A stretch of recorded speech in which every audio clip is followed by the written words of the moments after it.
मैं doctor Atul Kumar Bhatnagar, department of chemistry, SRLS government PG college Kaladera से आज के इस ई लेक्चर में आप सबका स्वागत करता हूं। आज का जो ई लेक्चर है वो बीएससी पार्ट सेकंड के स्टूडेंट्स के लिए तैयार किया जा रहा है और ये जो ई लेक्चर है वो अपना पहले से चला आ रहा यूनिट थर्ड का ऑर्गेनिक केमिस्ट्री में पेपर सेकंड में कार्बोनाइल ग्रुप की रिएक्शन पार्ट सेकंड है। पार्ट फर्स्ट में और कुछ नेम रिएक्शंस में अपन कार्बोनाइल ग्रुप की रिएक्शंस कर चुके हैं। आज पार्ट सेकंड में कुछ नेम रिएक्शंस और हैं जो इंपॉर्टेंट है और की जानी चाहिए आपसे डिफरेंट एग्जामिनेशंस में, चाहे वो कॉम्पिटिटिव एग्जाम हो चाहे बीएससी पार्ट सेकंड का एग्जाम हो, अक्सर पूछी जाती है। तो आज इन रिएक्शंस को अपन करेंगे और मैं आपको फिर एक बार याद करा दूं, चैनल को सब्सक्राइब करना, वीडियो को लाइक करके अपनी लाइब्रेरी में सेव करना न भूलें। आपको एग्जामिनेशन टाइम पे वीडियो ढूंढना पड़ेगा, उस समय दिक्कत आएगी। हालांकि मैंने प्लेलिस्ट बना दी है चैनल में, क्लास वाइज बना दी है, आपको कुछ इजी हो जाएगा। लेकिन जो टॉपिक आपको पसंद आए उनको लाइक करके अपने रिकॉर्ड में जरूर रख लें। अब अपन टॉपिक स्टार्ट करते हैं। कार्बोनाइल ग्रुप की रिएक्शन पार्ट सेकेंड। सबसे पहली रिएक्शन है विटिक रिएक्शन। विटिक रिएक्शन क्या है कि जब एल्डिहाइड हो चाहे कीटोन हो, तो जब एल्डिहाइड या कीटोन की अभिक्रिया फॉस्फोरिन से कराएं, अपने को जो उत्पाद प्राप्त होता है वो उच्च प्रतिस्थापी एल्कीन प्राप्त होते हैं। उदाहरण के लिए अपन एक एल्डिहाइड या कीटोन लिया R1R2 C double bond O, इसकी रिएक्शन कराई इलाइड से, इलाइड फॉस्फोरेन से। फॉस्फोरेन एज सच कंपाउंड नहीं मिलता, वो क्रियाकारी मिश्रण में बनाना पड़ता है, वो भी अपन अभिक्रिया विधि में देखेंगे फॉस्फोरेन कैसे बनता है। तो अपने को जब इलाइड अभिक्रिया करता है किसी भी एल्डिहाइड या कीटोन से, R1R2 ग्रुप है जिसकी वैल्यू H से लेके CH3 और कोई भी वैल्यू हो सकती है। इसी तरह इलाइड जो बनाते हैं वो ऐसे एल्काइल हैलाइड से बनाते हैं जिसमें R की वैल्यू अलग अलग हो। तो अपने को जो एल्कीन प्राप्त हुआ उसमें आप देखें कि ये चारों एल्काइल समूह पृथक है। इनमें से कोई एक समूह हाइड्रोजन भी हो सकता है यदि अपन अभिक्रिया कीटोन के बजाय एल्डिहाइड से शुरू करें। इस अभिक्रिया की क्रियाविधि क्या है? अभिक्रिया विधि में सबसे पहले तो ट्राइफेनिल फॉस्फीन की अभिक्रिया कराई जाती है एल्काइल हैलाइड से। जब ट्राइफेनिल फॉस्फीन रिएक्शन करता है तो ट्राइफेनिल यौगिक ये अपना इलेक्ट्रॉन युग्म इधर ट्रांसफर करता है, कार्बन के साथ बॉन्ड बनाता है और ये जो X है हैलाइड, ये इससे टूटना शुरू कर देता है, लिविंग ग्रुप हो जाता है। तो क्या बनेगा? C6H5 whole thrice P, phosphorus के ऊपर पॉजिटिव चार्ज आ गया। पॉजिटिव चार्ज आने के बाद में ये क्या बन गया? CH(R3R4X माइनस), और ये X माइनस हट जाता है और आवेश किसके ऊपर आ जाता है? कार्बन के ऊपर।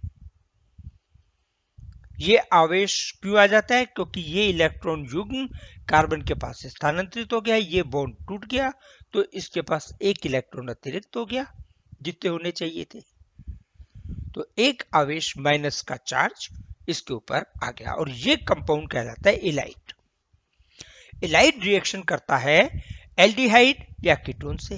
अब अपन बात करें कीटोन की, तो ये इलाइड का जो कार्बन है वो कार्बन अटैक करता है इस कार्बोनाइल कार्बन के ऊपर, जिसके फलस्वरूप ये जो बॉन्ड पेयर ऑफ इलेक्ट्रॉन है ये शिफ्ट हो जाता है ऑक्सीजन के पास। तो इनडायरेक्टली ये आवेश ऑक्सीजन के ऊपर आ गया। कार्बन कार्बन के बीच में एक बॉन्ड बन गया। क्या कंपाउंड बना? R1CR2। और ये ऑक्सीजन के ऊपर माइनस चार्ज, इसके साथ ये इलाइड यूनिट जुड़ गई। CR3R4, फास्फोरस के ऊपर positive charge, C6H5 whole thrice. इसको कहते हैं बीटेन। ये जो कंपाउंड बना है बीटेन। अब इसमें आप देखें कि ऑक्सीजन के पास माइनस चार्ज है, फास्फोरस के पास पॉजिटिव चार्ज है। तो ये अपने इलेक्ट्रॉन युग्म को इस फास्फोरस को दे देगा। तो क्या बन जाएगा?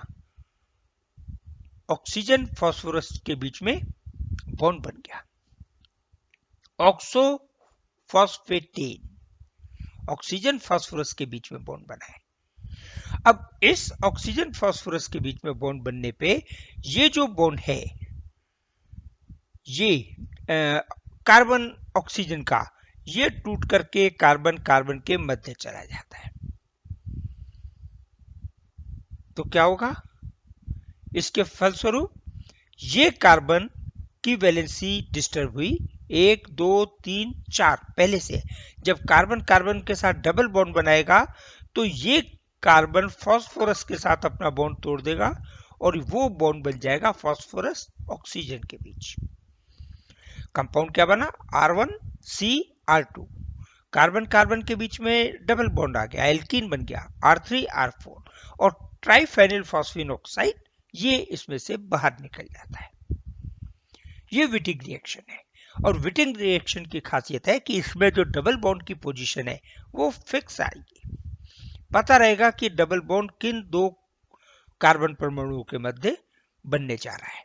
तो जैसी भी आपको रिएक्शन चाहिए हो, जैसा भी उत्पाद चाहिए हो, उसके हिसाब से क्रियाकारक सेट कर लेते हैं। इसके बाद में नेक्स्ट रिएक्शन ले रहे हैं, मैनिक की अभिक्रिया, मैनिच रिएक्शन। मैनिच रिएक्शन में क्या है कि एल्डिहाइड HCHO, कीटोन और एक द्वितीयक अमीन ये अभिक्रिया करते हैं। कीटोन जो लिया उसका एक हाइड्रोजन अपन ने लाल से प्रदर्शित किया है, ये हाइड्रोजन। HCHO का ये ऑक्सीजन और द्वितीयक अमीन का ये हाइड्रोजन, ये तीनों मिलकर के एक अणु जल का बना देते हैं। अभिक्रिया HCl की उपस्थिति में हो रही है, H की उपस्थिति में हो रही है। ये वाटर का जो मॉलिक्यूल है वो निकल गया, बची हुई चीजें जुड़ गई। RC double bond O CH2 R1, ये यूनिट ये है, RC double bond O CH R1। इस कार्बन का एक हाइड्रोजन क्या है? ये इस कार्बन का एक हाइड्रोजन क्या है? तो इसकी एक वैलेंसी फ्री हो गई। ये कार्बन की वैलेंसी जुड़ जाती है CH2 से। तो ये CH2 आ गया। ये CH2 कहां से आया? HCHO से। और ये जुड़ जाएगा किस चीज से? ये द्वितीयक अमीन के नाइट्रोजन से। तो ये जो कंपाउंड बना RC double bond O CH R1 CH2 NR2, और इस पे डबल डैश लगा दिया है। 2 भी लगा सकते हैं, 3 भी लगा सकते हैं, कैसे भी प्रदर्शित कर सकते हैं। ये जो कंपाउंड बना है ये कहलाता है मैनिच शॉर। इसकी अभिक्रिया क्या है? अभिक्रिया विधि में सबसे पहले ये द्वितीयक अमीन रिएक्शन करता है HCHO से, फॉर्मल्डिहाइड से।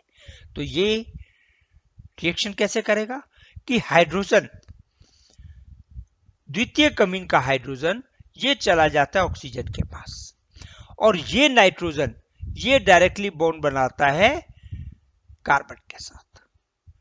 तो कार्बन के साथ जब बॉन्ड बनाएगा तो क्या बनेगा? इसमें एक उत्पाद, मध्यवर्ती उत्पाद बन गया R2NCH HHOH। ये कंपाउंड फर्दर रिएक्शन करेगा हाइड्रोजन आयन की उपस्थिति में। कैसे करेगा कि ये जो H है, ये वाला H, ये जाके जुड़ जाएगा ऑक्सीजन से, तो ऑक्सीजन की वैलेंसी 1 2 3 हो जाएगी, धनावेश आ जाएगा। तो ये एक एडिशन प्रोडक्ट बना जिसमें एक हाइड्रोजन ऑक्सीजन के पास अतिरिक्त जुड़ा हुआ है। ये एक अणु जल का त्याग देगा, यहां से ये अणु बाहर निकल गया, H2O। पॉजिटिव चार्ज जो है वो नाइट्रोजन पे आ जाएगा, कार्बन पे नहीं आएगा। क्यों? क्योंकि कार्बन इससे बॉन्ड तोड़ेगा और नाइट्रोजन से बनाएगा। तो नाइट्रोजन से जब बॉन्ड बनाएगा तो कार्बन नाइट्रोजन के बीच में डबल बॉन्ड हो जाएगा, नाइट्रोजन की वैलेंसी जो है वो 4 हो जाएगी, तो इसके ऊपर एक आवेश आ जाएगा, इमीन कंपाउंड बन जाएगा। ये कंपाउंड फर्दर रिएक्शन करेगा एसीटोन से। अब अपन एसीटोन की बात करें तो CH3C CH3 double bond O, ये इसका कीटो रूप है। कीटो रूप, कीटो। तो कीटो रूप का जो है वो इनॉल रूप के अंदर कन्वर्जन होता रहता है, इंटर कन्वर्जन चलता है, और ये कहलाता है कीटो इनोल टॉटोमेरिज्म। एक CH3 से हाइड्रोजन OH के ऑक्सीजन के पास जाता है, OH बना देता है, और ये जो डबल बॉन्ड है कार्बन ऑक्सीजन के बीच में, वो कार्बन कार्बन के बीच बन जाता है, तो इनोल रूप आ गया। अब इनोल रूप जो है वो रिएक्शन करेगा इस इमीन से, R2N plus double bond CH2। ये कैसे रिएक्शन करेगा कि ये जो कार्बन है, सॉरी हाइड्रोजन है ऑक्सीजन के साथ जो जुड़ा हुआ है, ये हट जाएगा, जिसके फलस्वरूप ये कार्बन अटैक करेगा इस कार्बन पे, ये डबल बॉन्ड जाएगा इस कार्बन ऑक्सीजन के बीच, और ये जो है हाइड्रोजन प्लस आयन के रूप में अलग हो जाएगा। तो H प्लस यहां पे अलग हो गया, H प्लस ने यहां पे रिएक्शन की थी, HCl की उपस्थिति अपन बता रहे हैं, तो ये H आयन HCl ने दिए, अभिक्रिया के लास्ट में ये H आयन वापस मिल गए, तो HCl ने तो सिर्फ एक उत्प्रेरक कैटलिस्ट का काम किया है। कंपाउंड क्या बन गया? CH3C double bond O CH2 CH2 NR2। ये अपना मैनेज सॉल्ट जो ऊपर मैनेज बेस ऊपर अपन ने बनाया है, वो यहाँ पे अपने को प्राप्त हो गया। तो ये एक रिएक्शन है मैनेज रिएक्शन। इसके बाद नेक्स्ट रिएक्शन रिफॉर्मिस्ट की रिएक्शन। जो ब्रोमीन कंपाउंड लेते हैं एथिल ब्रोमो एसीटेट के रूप में, इथाइल किसी भी एस्टर का, तो एथिल, ये एथिल ग्रुप है, एथिल एसीटेट। एसीटेट में CH3 का एक हाइड्रोजन ब्रोमीन से रिप्लेस हो गया, तो यौगिक बना एथिल ब्रोमो एसीटेट। ये एथिल ब्रोमो एसीटेट रिएक्शन करता है एसीटोन से। अभी क्रिया जिंक और ईथर की प्रेजेंस में हो रही है, इनर्ट सॉल्वेंट ले रहे हैं। उत्पाद क्या बनता है? Ethyl 3 hydroxy 3 Maithil, ethyl 3 hydroxy 3 Maithil, ये क्या हो गया? 1 2 3 4 ब्यूटेनोएट। ब्यूटेन क्यों? क्योंकि 4 कार्बन परमाणु की श्रृंखला बन गई, ये अपने को उत्पाद प्राप्त होगा। ये उत्पाद कैसे प्राप्त होगा? तो उसकी अपन अभिक्रिया विधि देखते हैं। अभिक्रिया विधि में सबसे पहले तो जिंक एथिल ब्रोमो एसीटेट से रिएक्शन करता है और एक एडक्ट प्रोडक्ट बनाता है ZnBr+। जिंक के ऊपर प्लस आवेश है, और ये जो धनावेशित आयन बना, ये जुड़ जाता है CH2C double bond O OC2H5 से। कार्बन के ऊपर माइनस चार्ज है, तो ये एक एडक्ट प्रोडक्ट बन गया मिड में। और ये जो आयन बना CH2C double bond O OC2H5, ये अनुनाद प्रदर्शित करता है कि ये आवेश एक एटम छोड़ के ऑक्सीजन के पास चला जाता है, डबल बॉन्ड बैकवर्ड डायरेक्शन में आ जाता है। तो इस अनुनादी संरचना बनाने से ये जो मध्यवर्ती आयन बना है इसे स्थायित्व मिलता है, स्टेबिलिटी मिलती है। जितनी स्टेबिलिटी मिलेगी उतनी देर ज्यादा क्रियाकारी मिश्रण में रहेगा, और जितनी ज्यादा देर क्रियाकारी मिश्रण में मध्यवर्ती आयन रहेगा उसकी अभिक्रिया करने की टेंडेंसी, प्रवृत्ति या प्रोबेबिलिटी उतनी ही अधिक हो जाएगी। अब ये जो मध्यवर्ती आयन बना CS2 C double bond O OC2H5 और CS2 पे एक माइनस चार्ज, ये रिएक्शन करेगा एसीटोन से। कि एसीटोन से कैसे रिएक्शन करेगा? ये कार्बन अटैक करेगा इस कार्बन पे और ये बॉन्ड पेयर ऑफ इलेक्ट्रॉन जो है ये शिफ्ट हो जाएगा ऑक्सीजन के पास। तो ऑक्सीजन पे माइनस चार्ज आ जाएगा, CH3 ये क्या बना? ऑक्सीजन, माइनस चार्ज आ गया। इसके साथ क्या जुड़ गया? CH2 COO C2H5 ये जुड़ गया। अब जो हाइड्रोजन है, ये हाइड्रोजन धनावेशित आयन जो इसमें मौजूद है वो रिएक्शन करता है H से और इसको OH बना देगा। अपन ने लाल इंक से शो किया है, ये लाल इंक का OH और पास वाले कार्बन परमाणु का हाइड्रोजन, दो हाइड्रोजन है, इसमें से एक हाइड्रोजन और OH ये मिलके जल का अणु त्याग देंगे। ये जल का अणु त्याग दिया, कंपाउंड क्या बना? CH3